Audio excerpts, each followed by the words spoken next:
Alright, this video is going to be a quick and dirty rundown of my 22 revolvers for anyone interested in buying 22 revolvers for whatever reason, primarily to shoot. I'm going to start off by saying the Ladysmith is expensive, it's difficult to find, most of them are broken. It only shoots 22 long. If you shoot 22 long rifle out of it, you break it, which is why most of them are broken. And I can't recommend that anyone buy one unless they want it because it's just too bloody cute and awesome and collectible. So I'm actually going to take that one right out of the way. The K22 is the best gun on this table. In my opinion, the K22 Target Masterpiece, this one's from 1949, has a fantastic trigger. Let me go ahead and show you that real quick here. So I have this thing is loaded with my snap caps. Go ahead and cock it. And I'm going to just, no creep, just a clean break. Now, I'm only going to show you single action on these revolvers because the truth is, when you have a 22 long rifle revolver, you basically only ever shoot at single action. At first I thought you might shoot the double action once in a while, and you certainly can, and it's a possibility, but the truth of the matter is you just never really do. The K22 feels the best in the hand, in my opinion.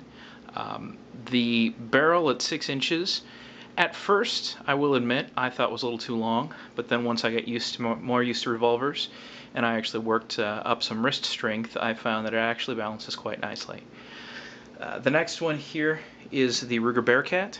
Now, this one is actually unloaded, except for the fact that I have put a snap cap strategically, the same with my single 6 here, so that when I cock this and you can see the trigger, it will be landing on a snap cap. Now, this is single action. It is very small. In fact, I'm going to come to the other side here. You can see it hardly fits in my hand at all. I find I'm just shaky as I'll get out with it. And the trigger is, it's okay. And I'm going to pull it here and hopefully you can see. It's a little stiff, tiny little bit of creep. But this gun is fun. I think the Bearcat is sort of a fantastic gun for smaller people or children, someone with smaller hands. I can't say as this gun is anything but just a pleasure gun. I mean, if you just want to go out and plink at cans in your backyard, it would probably be pretty hard to beat this. Now, these little things do go for $300, $400, so it is kind of a lot of money for a toy. I have seen one of these that was actually used by a forest ranger.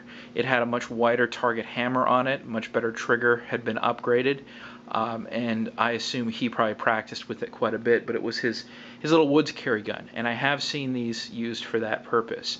Now, for that purpose, Smith & Wesson also makes one, and it's on this table. It's this gun right here. This is what's called a kit gun. And this particular gun also is full of snap caps so that I can actually dry fire it. These have that typical Smith & Wesson lovely nothing trigger for the single action. And the double action is actually not too bad.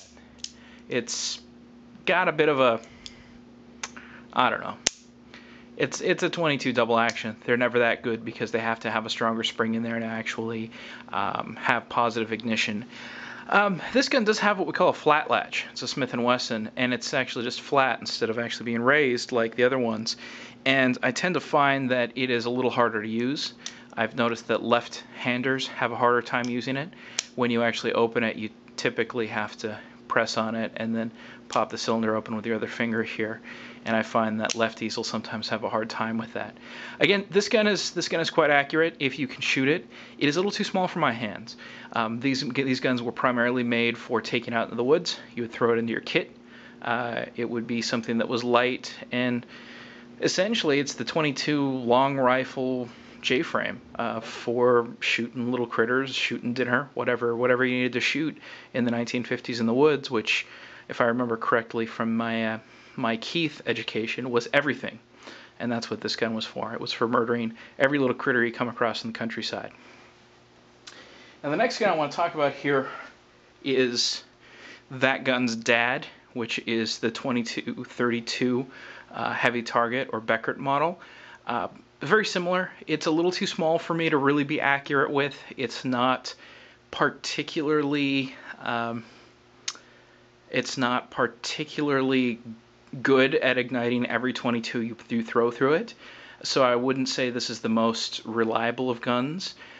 The one I just put down, the pre-model 34 kit gun, is more reliable than this, but at the expense of, and again, snap caps, this double action. This double action on this is just beautiful, but oftentimes it doesn't go off because it is too light.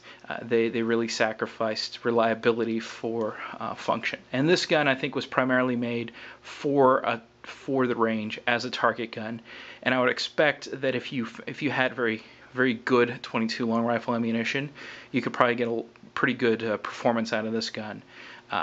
But that is not my most reliable 22. The next one I want to show you here is actually the Dan Wesson. These are good guns. This one, I actually ran out of snap caps for this, so I'm actually going to position that correctly so that I can actually show you.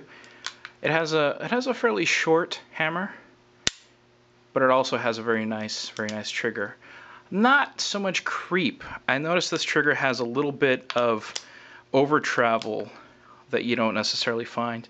It actually has, if you see here, very clean break, but then it actually keeps moving a bit. So if you notice that, that's what actually it was.